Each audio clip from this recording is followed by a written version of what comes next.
सभी साथियों को जय भीम जय संविधान। साथियों आज के इस वीडियो में हम इसके बाद फिर मुझे कमेंट करिएगा। आप लोग जानते हैं हमारे लोकसभा में और भारत के अंदर जितने सारे राज्य हैं उन राज्यों के कई सारे राज्यों के विधानसभा में ओबीसी रिजर्वेशन नहीं है।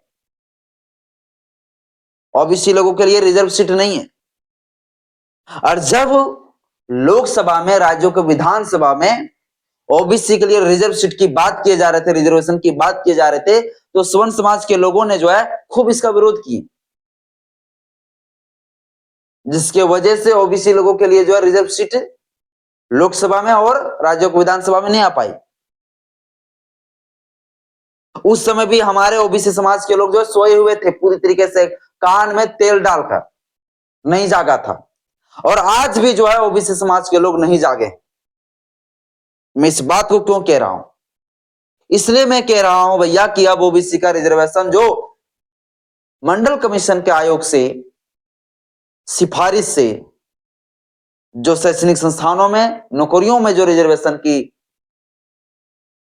प्रतिनिधित्व मिला वो भी खत्म होने वाला है। वो भी रिजर्वेशन खत्म होने वाला है। इस वीडियो को साथियों पूरा धैर्यपूर्वक शुरू से अंत तक देखिए। इसके बाद हम पूरी तरीके से आपको पूरा कहानी बताने वाले, आखिर ये जो है ओबीसी का रिजर्वेशन अब टिकने वाला क्यों नहीं है, ये मैं सारी चीजें बताऊंगा। बस इस वीडियो को देखिए शुरू से अंत तक।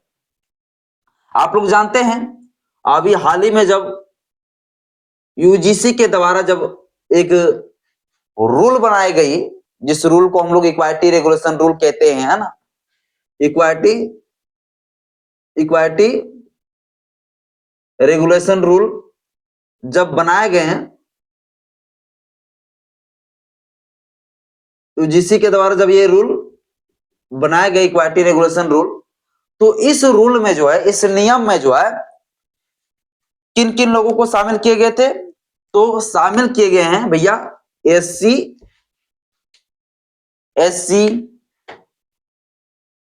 ST and OBC. ये तीन लोगों को जो है इसमें शामिल किए गए थे। और ये तीन लोगों को जो है ना प्रोटेक्शन करने के लिए, इन लोगों को संरक्षण करने के लिए इन लोगों को शामिल किए गए थे। आप सब जानते हैं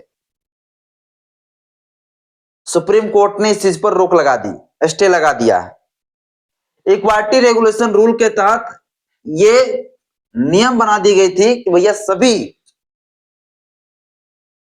कॉलेज यूनिवर्सिटी में एक इक्वालिटी कमेटी होगा, जिस कमेटी का ये काम होगा किसी प्रकार से अनुसूचित जाति, अनुसूचित जनजाति और जो पिछड़ी जाति के साथ जातीय भेदभाव होने से रोकना है।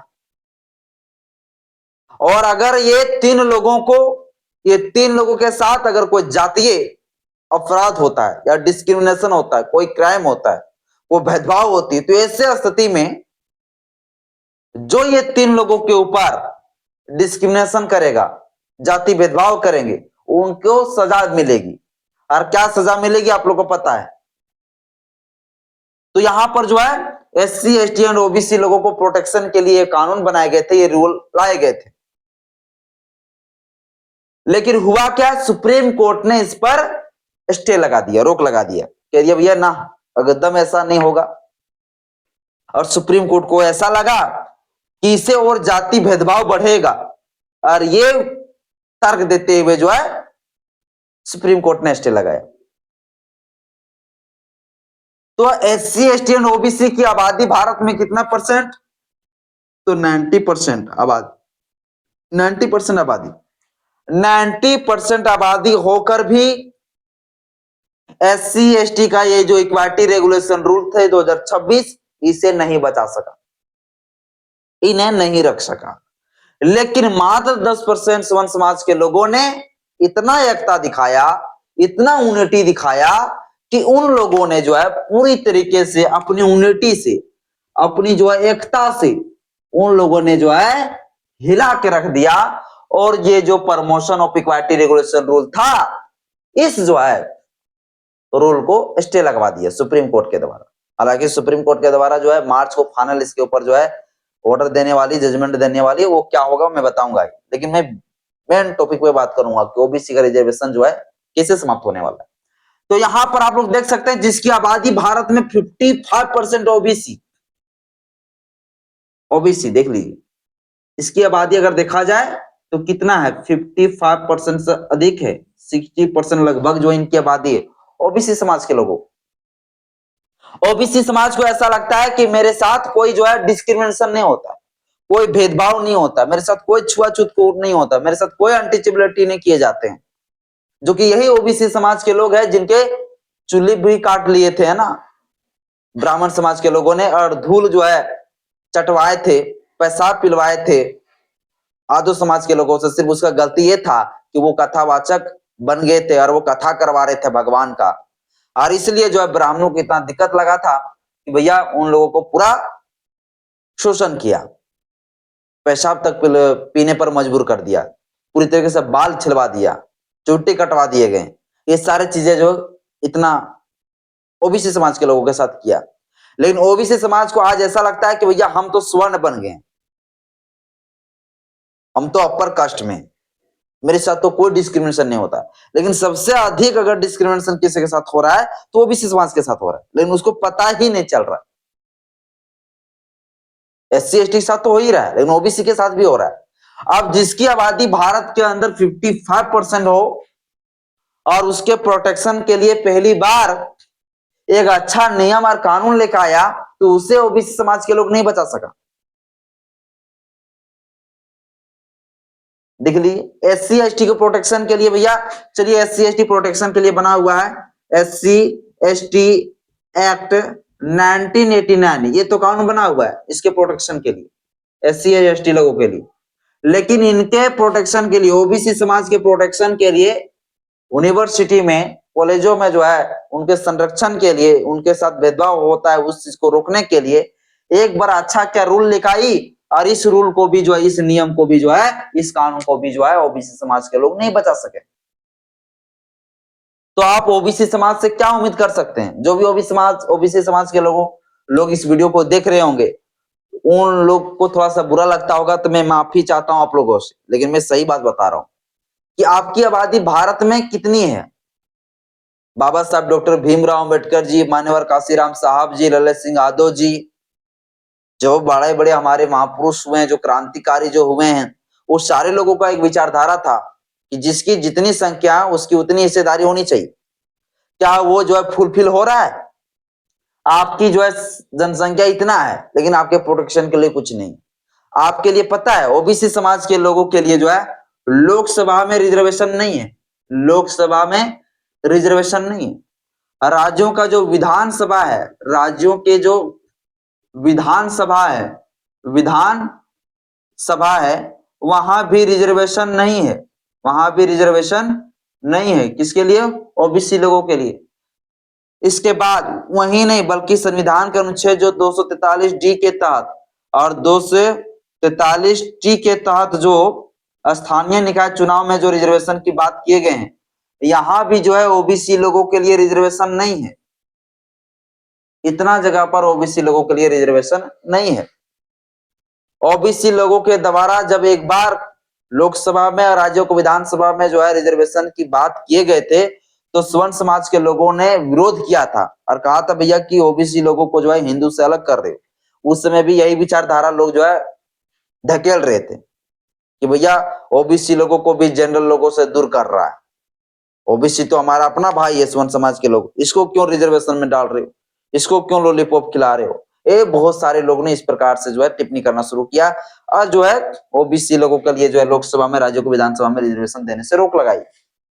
हालांकि जो है बड़ा मुश्किल के बाद आप लोग जानते हैं, मंडल कमीशन, मंडल आयोग के सहारे, उनके वजह से जो है, उनके सिफारिश से जो है ओबीसी लोगों के लिए जो है रिजर्वेशन जो है सरकारी नौकरियों में, सरकारी नौकरियों में, सरकारी नौकरियों में, नौकरियों में और सरकारी नौकरियों में और शैक्षणिक संस्थानों में, शैक्षणिक संस्थानों में जो है, शैक्षणिक संस्थानों में जो है रिजर्वेशन है, चाहे शैक्षणिक संस्थान सरकारी हो या निजी भी हो, तो भी इन जगहों पर जो ओबीसी लोगों के लिए रिजर्वेशन कितना परसेंट है?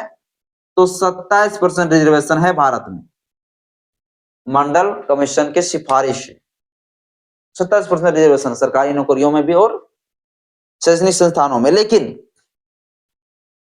अब ये भी खत्म होने वाला है, क्योंकि जब ओबीसी लोगों को एससी एसटी लोगों के साथ में प्रोटेक्शन करने वाले जो नियम बना हुआ था, उस नियम को जब ओबीसी समाज के लोग नहीं बचा सका, तो ये एससी एसटी एंड ओबीसी लोगों के लिए जो ये 27% जो रिजर्वेशन है, क्या गारंटी है कि ये लोग ये भी बचा पाएंगे? क्या गारंटी कि ये लोग ये 27% रिजर्वेशन को बचा पाएंगे? नहीं बचा पाएंगे।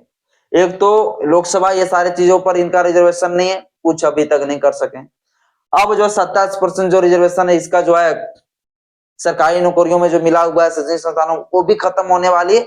अब ये सोया हुआ है, क्योंकि जब ये जो है, जब इक्वालिटी रेगुलेशन रूल जब इनके संरक्षण के लिए जब कानून लाई गई ओबीसी लोगों के लिए, तब वो जिसकी आबादी भारत में बहुसंख्यक हो, ओबीसी समाज के लोग सबसे अधिक हो, लगभग 60% आबादी हो, वो लोग नहीं बचा सके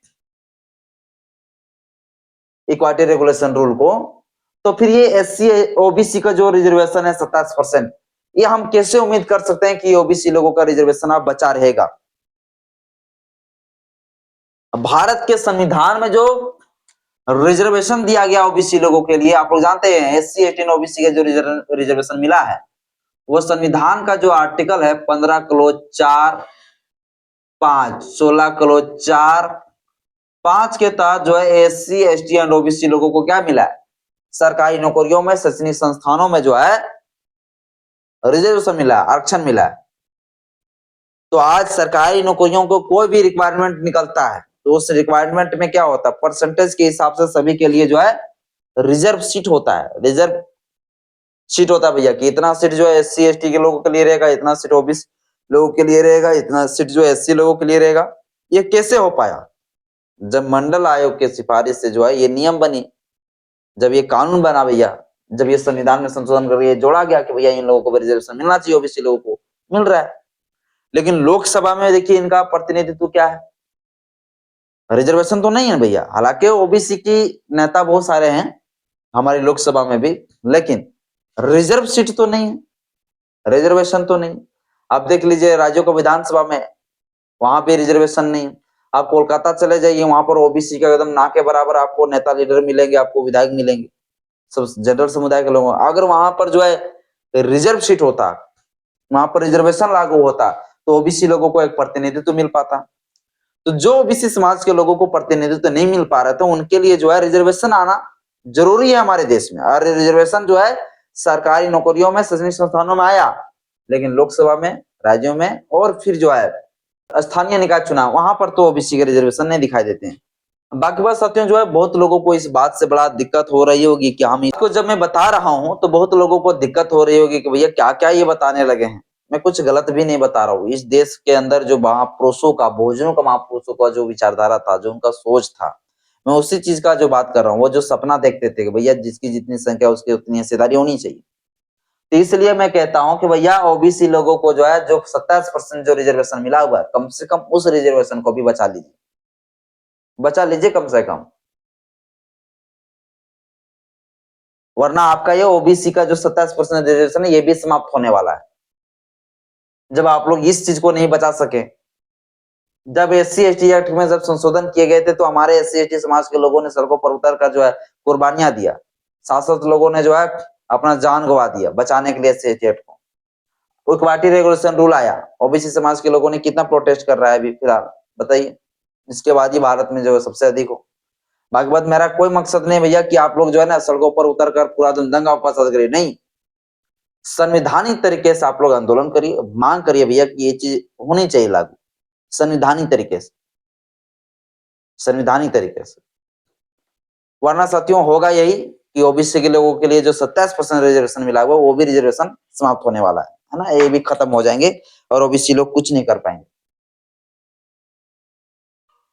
अभी भारत में कितना परसेंट रिजर्वेशन है भैया? तो अगर आप देख लें, SC ST and OBC general और जो ईडब्ल्यूएस के नाम पर मोदी जी ने जो दिया रसगुल्ला स्वर्ण समाज के लोगों को, उसको मिलाकर 59.59%।